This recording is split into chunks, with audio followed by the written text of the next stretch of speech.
I am Bill Cosby. I'm in the basement, talking with my au pair about our affair. It can't continue. I am a lesbian, inside Bill Cosby's body. I can feel where my body ends and his begins. We're sitting on the floor, she's sitting on the bed. A box sits in between us. She had a big black man over earlier, and well, you know, Bill and I both like the sound of this story. But then the box starts to move. We all scream, "Are you doing that? No! No!" There's a rat in the box with long, skinny legs and long, skinny feet. The end of its tail is fluffy like a squirrel. It doesn't seem to care if we shout and we scream. It just keeps a steady pace to the hole in the wall. It just keeps a steady pace to the hole in the wall. Then I begin to see, seething among the shadows, mice, shrews, rats of all sizes, making their way for the hole in the wall, making their way to the hole in the wall. Our garbage yelling doesn't seem to affect them, but clapping does. So we clap, and we clap, and we clap, and we clap, and we clap, and clap, and clap, and clap, and clap, and clap, and clap. And they all scatter. I am Pearl Hunter, and I dive the depths of consciousness. We're gonna need to get our feet in the water for this to work, ankle deep, and hold hands. The ocean is near, clear and cold. We'll be able to see our feet. It'll be easy. But it's her ritual, and she wants to use the river. She has long brown hair and a long brown cloak. She's obviously a witch. Her sister looks just like her, only smaller. She wants to use the river. In fact, she insists. So sister and I follow her down the steep mountainside to the snake-like river at the base of the ravine. River like snake is fast and green, has a life of its own. The river will carry us away on its scaly ripples and lines, bubbles and white. I'm scared. But she goes down to the edge. She's done this before and pulls out a big boat, big enough for the three of us. I wake up alone on a wooden raft, surrounded by green.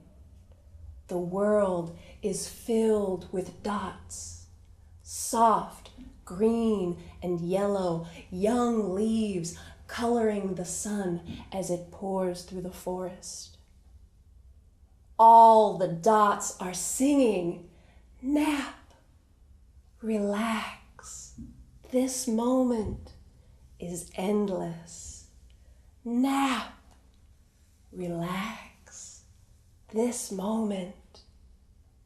I am being pulled down the river by some kind of otter, not a king otter, but a messenger on a mission to deliver me.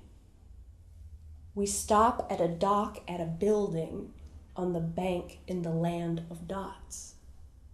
And down he comes to greet me, lumbering, larger than life, 8 feet tall, a mole with short gray hair, glasses, and a mouth filled with 100 human teeth.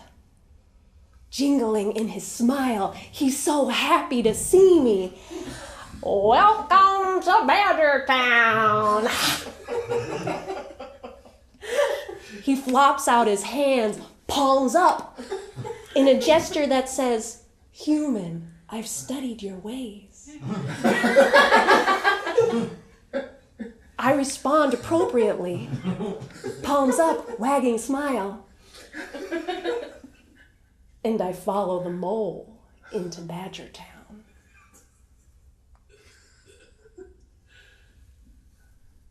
It's stark for springtime here.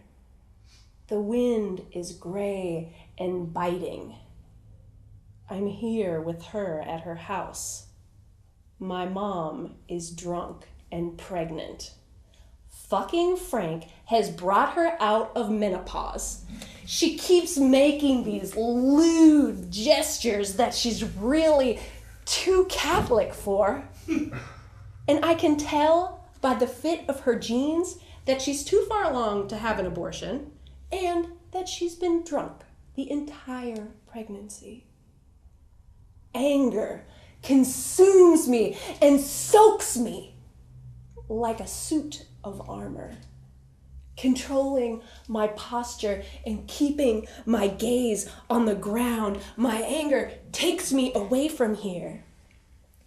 It takes me to a special place. I know it's special, but I can't feel anything else come in. But my eyes see. Pine needles cover the ground, winding paths in between. Small trees are planted close together, giant oyster shells at the base of each tree. Other feet are walking here, winding paths in between. Shells are crushed by walking here. Trees are close, but not so close that the light can't get in. Spots are warmed by the sun, shielded by the wind. I meet her there. Long brown hair, long brown cloak. This is her forest. She doesn't speak. She doesn't have to. She directs my gaze to the fountain. Sprouting up from tree trunks, water floats a giant sleeping oyster. With a single hand, she opens the lid and directs my gaze into the magical vaginal oracle. Purling white center fades to purple ruffling ridges. The water sparkles and dots. This is the source. I touch a sparkle, and my anger disappears. Just disappears. There's a void at the end of the boardwalk. I reached it sometime in the night, leaving behind the red and orange fights circling in houses with names and electricity, strings and bricks. I leave it all behind. All I can see is the path and how it tilts in the water as I walk, making wakes. Long boards in the stark light making patterns. I walk on dark water. I walk on dark water and watch the light. I look up to face it when the path disappears, looming larger than I could have imagined, looming larger and silent, a cloud of black with a weight and an edge. I can see the edge where the path disappears. This darkness is a place, a living midnight, a place I can choose to enter.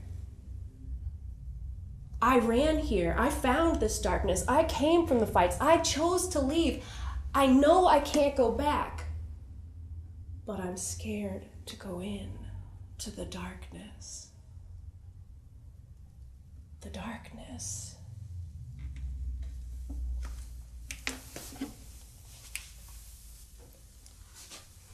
I'm up to my neck in it. floating in the dark water. Darker than night, the light barely exists. It whispers where the water meets the sky. Darker than this night, darker than this water, the killer whale approaches. Hulking mass of solid darkness senses the sphere of my awareness and circles me. 3 times, black rolling hills of flesh emerging.